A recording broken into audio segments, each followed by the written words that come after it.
请收看《唯心世界义工利人天》。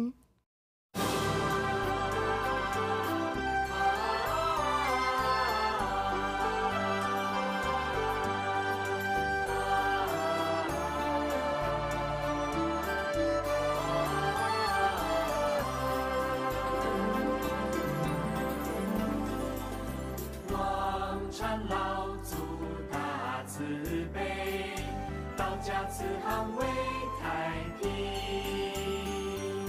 万千万神来朝礼，共传世界永和平。366天罡南天来，72天是天心爱，500尊者土足礼，53如来生门开。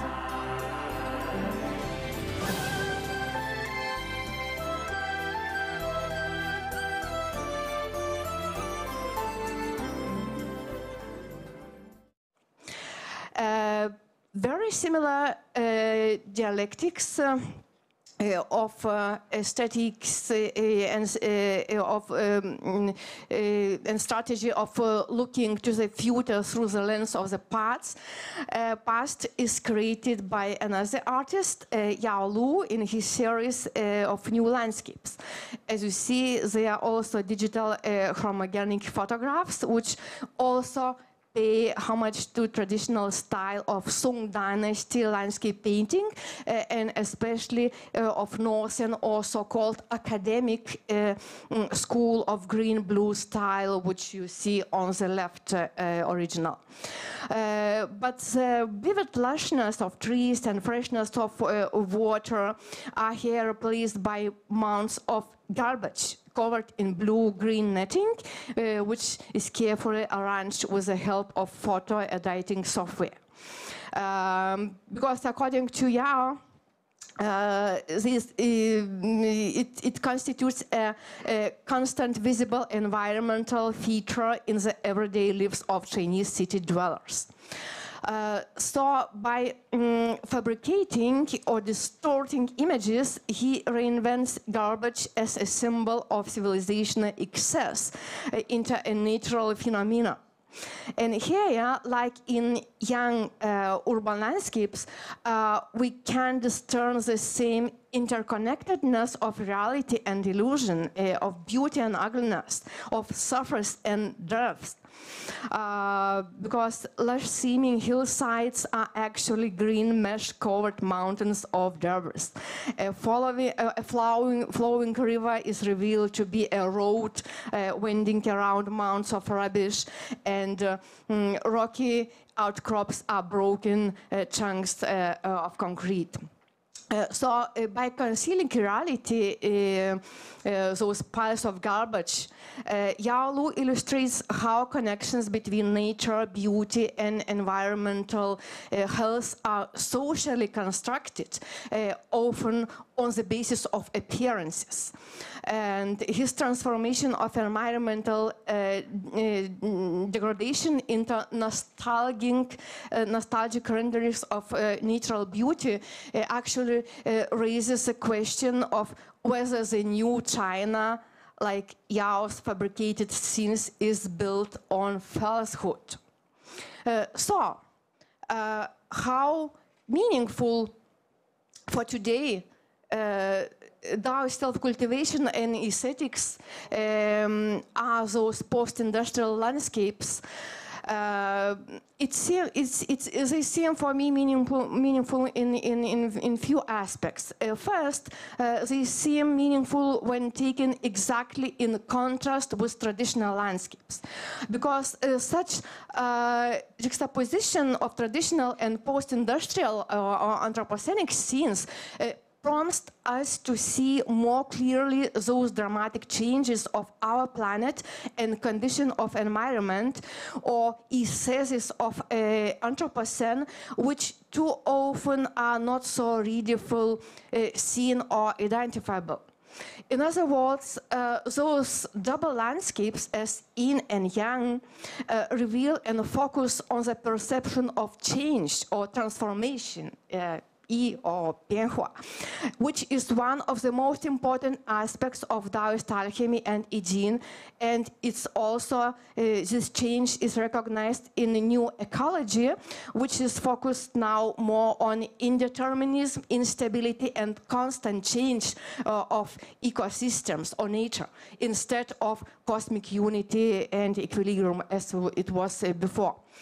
Second, those post-industrial ruptured landscapes taken separately prompts the transformation of our aesthetic sensibility.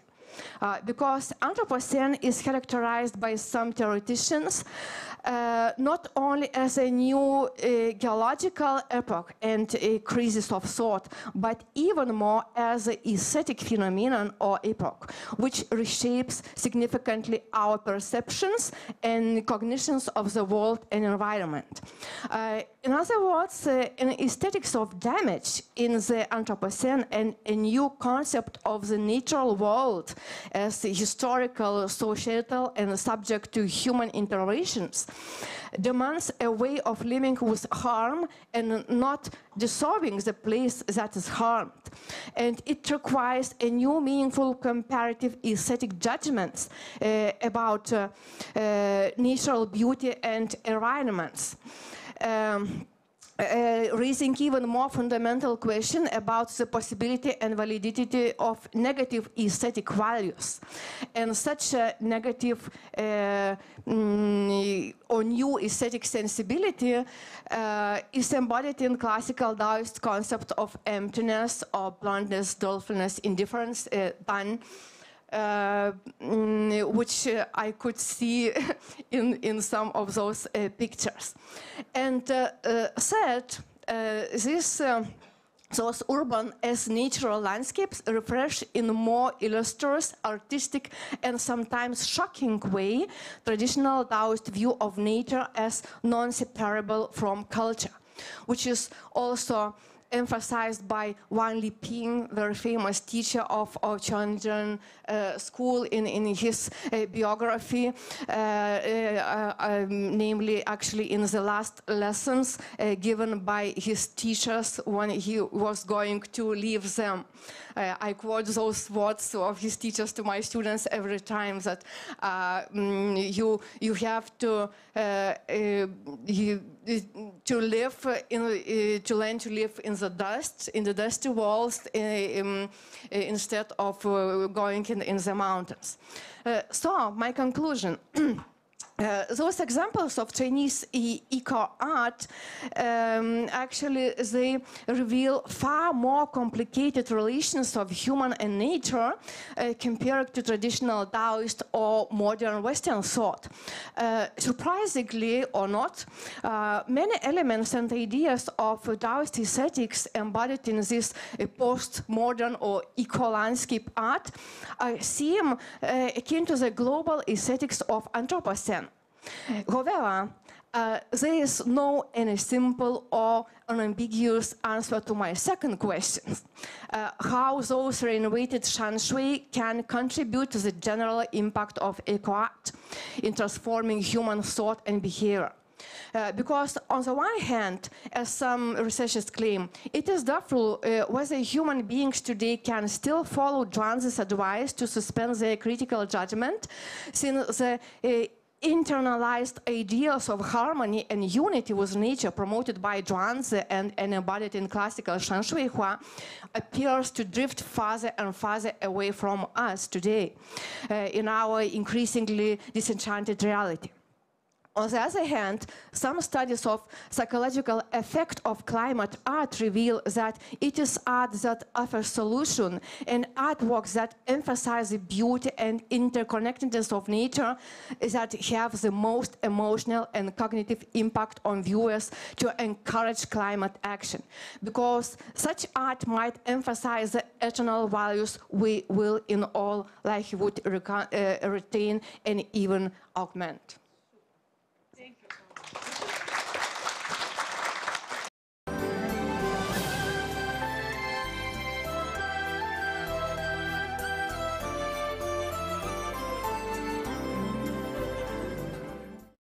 Okay, surprise everyone. They swapped me in.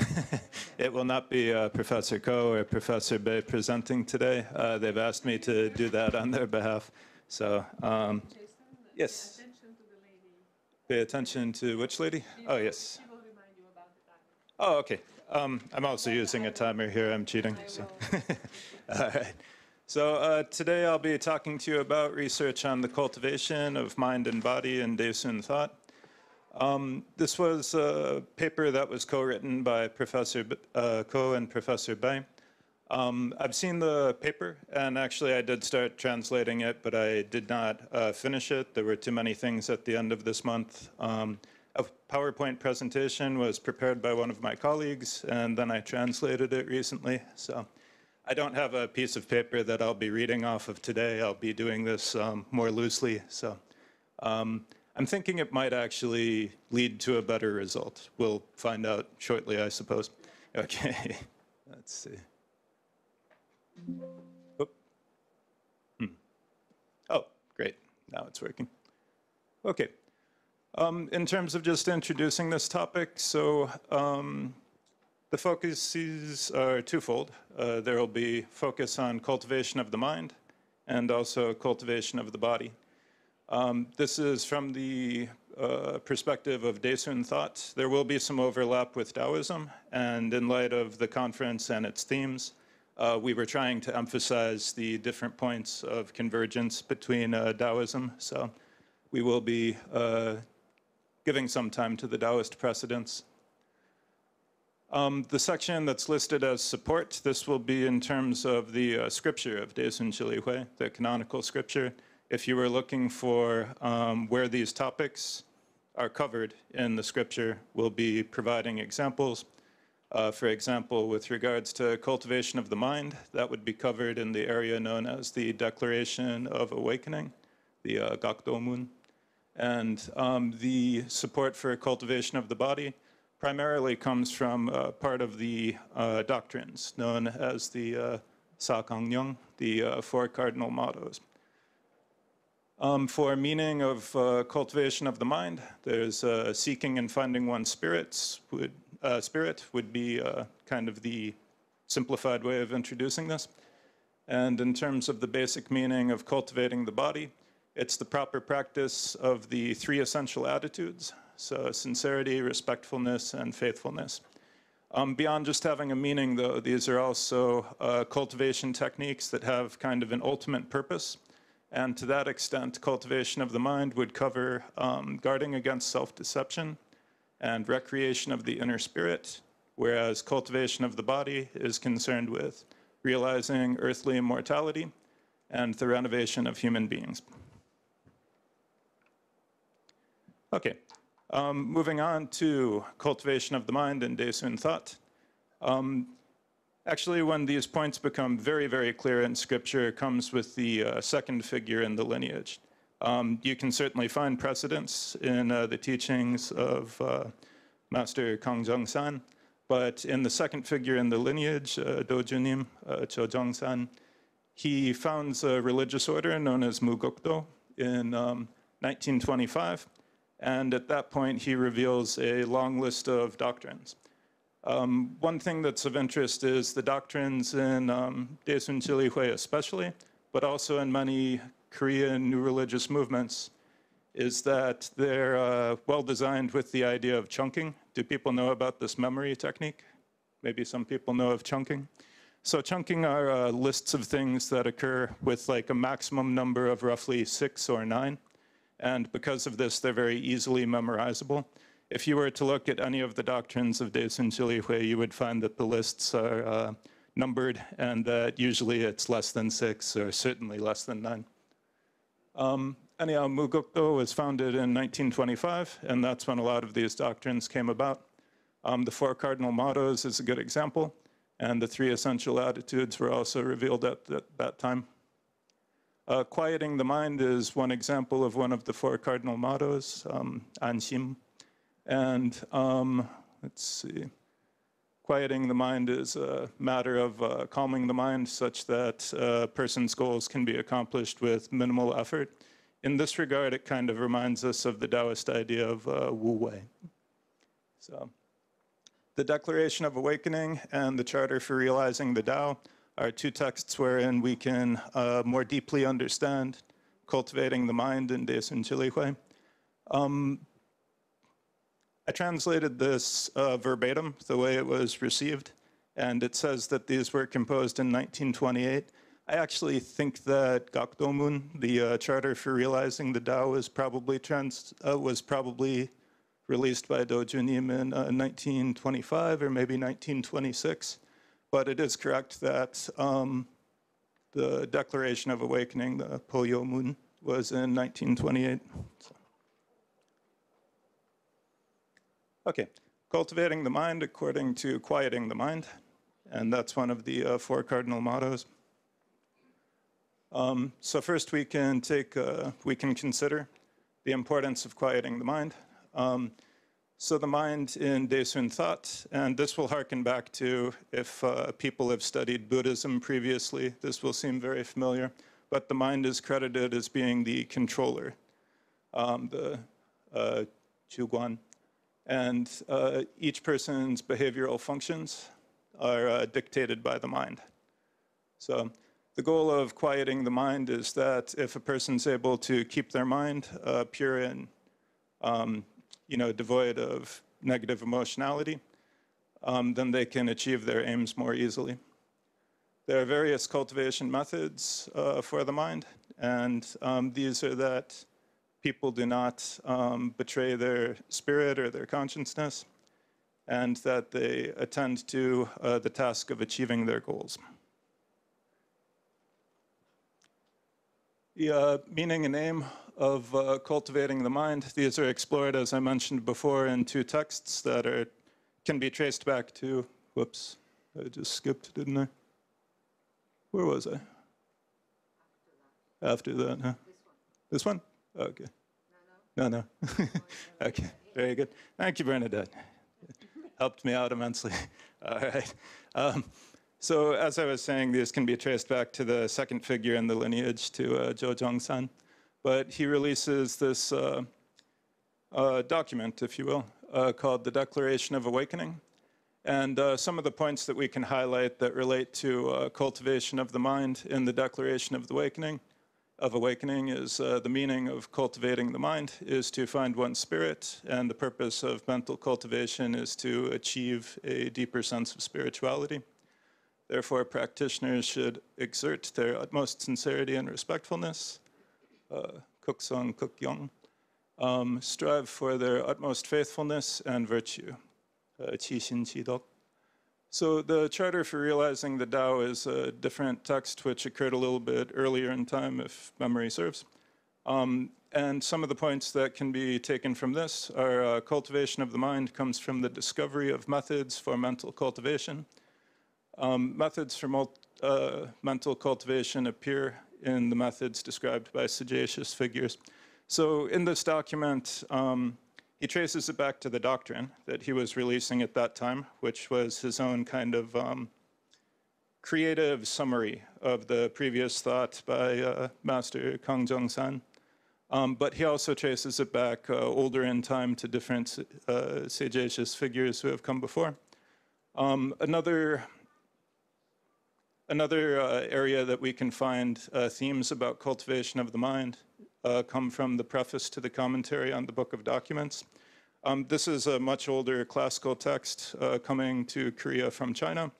And it was a text that sometimes Kang Jong-san would have his students recite to attain different powers and to learn different teachings. So from this document, we have methods for mental cultivation that appear in that document. The methods for mental cultivation here are spoken of as concentration, a singular focus, and seizing the mean, establishing the mean and standard, and these are sacred ideals that were used and exhibited nation-building power. So.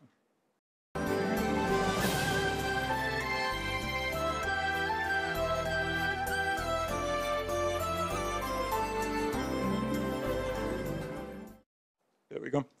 Okay, next we'll be moving on to the second topic, which is cultivation of the body in Daesun thought.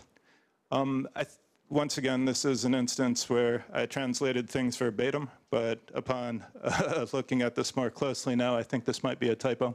So it has quieting the mind, but I think this should be quieting the body. So in your own minds, you can think of this as anshin instead of anshim, so anshan, one of the cardinal mottos. So it's to bring the body's actions into compliance with propriety. And the second point is the three essential attitudes: sincerity, respectfulness, and faithfulness. So here to give a quick summation of these 3 points: sincerity, respectfulness, and faithfulness are relied upon to achieve propriety and to carry out the cultivation of the Tao. Lastly, on this slide, there's the 3 essential components of cultivation. So here is what we would think of as the religious practices of Daisen Chilihui. So we have ritual prayer, holy works, and spiritual training. So Kido, Kongbu, Suryan. Cultivation of the body and Daisen thought. Here's the second slide on the topic. Quieting the body. Propriety is the basis for a person's cultivation of the body, which is to say that in this section, which is about physical cultivation, perhaps surprisingly, or perhaps not, depending on your assumptions about East Asian new religious movements, virtuous interaction with others is thought of having a profound effect on the body. And this traces back to kind of ideas that we have about karma and how like our meritorious deeds or our transgressions can hold us back in a physical manner. So you'll see a lot of these actually come from kind of a virtue ethic rather than maybe the physical practices that you might think of more naturally. The 3 essential attitudes of sincerity, respectfulness, and faithfulness. So we have it described here. Sincerity is a cornerstone for cultivation of the body. Respectfulness is proper etiquette, tangibly enacted. And faithfulness is another way to refer to the purpose of cultivation. Item 3 on this slide, methods for cultivating the body. And it says, cultivating the body begins with reestablishing propriety. And on the next slide, there will be a key writing related to propriety. Some of the visual images that we've been taking in, these are wall murals that you would see if you went to Daisen Chilihui's temples. This also comes from what's known as the ox-seeking pictures in Daisen Chilihui. A lot of people know of the ox-herding pictures from Zen Buddhism, which also have a basis in Taoism. But in Daisen Chilihui, some of the pictures are a little bit different and have kind of different themes attached to them. So another wall mural example. Okay. Here's the text that I was mentioning. So this comes because when Master Kangjang-san was first beginning to take disciples, he told one of his disciples to keep this quote in mind. And this is a quote that comes from some of the older Chinese texts on military arts and actually legalism. This comes from Fa Xue. So, in using men, you should treat them with courtesy and pay them sufficiently. You can acquire men of loyalty if you emphasize courtesy, and men of high fidelity do not dread death if you give them a high salary. Therefore, when you pay a wage to a man of generosity and wisdom, you should not look to save money. And if conferring awards for achievement, you avoid missing the right line, you shall defeat the enemy state with men gathering in crowds. So probably this quote or some variation of it comes from texts, the 3 strategies of Master Yellowstone, so Samyak, or the 6 secret teachings of Jiang Taigong, so Yukdo in Korean. So these are highlighted as related to physical cultivation in Daisen Chilihui because they instruct a person on how to morally and righteously interact with other people. Cultivating the body, methods and aims. So the proper observance of the 3 essential attitudes, sincerity, respectfulness, and faithfulness. And there's also the task of achieving the state of self as Tao, Ajokdo, Dojoga. So Process. The three realms of heaven, earth, and humanity are rendered transparent, and one is completely able to comprehend all myriad forms, dense and close. And that term, the all myriad forms, dense and close, is borrowing from Buddhist thought. I have the Chinese characters appear on a page later, probably the next slide or the one thereafter. Aims are listed below. So the renovation of human beings and the realization of earthly immortality. Sorry, I keep on going back and forth. You can get a sense of how my mind works by how this presentation is going. But anyhow, this is the final image that you get in the 17屆 version of the ox-seeking pictures. So we have a scene of earthly immortality being achieved. And once again, my mind. All right, so once again, we have some symbols of longevity. Some are easy to appreciate, like the terrestrial immortal. But this is also a lingzhi. This is a reishi mushroom, so yongji. Okay, conclusion. So the meaning and purpose of cultivation of the mind. Cultivation of the mind is performed for the purpose of finding one's spirits and communicating with divine beings, and achieving omnipotence that penetrates all myriad forms, dense and close. So now we have it, the Sanluo Wanxiang, so the Samnao Wansang. The meaning and purpose of cultivation of the body. So cultivation of the body is the primary means of progression towards human perfection, the renovation of human beings, and the realization of earthly immortality through sincerity, respectfulness, and faithfulness. With regards to communicating with divine beings, it's believed in 17屆 that whenever you're reciting incantations, part of the meaning of those incantations is you're actually inviting divine beings to make use of your body as they see fit. And yeah, that actually brings me to the end of the presentation. I think I finished a little bit early, actually, so does that work well? Okay, very good. Thank you. Thank you, everyone.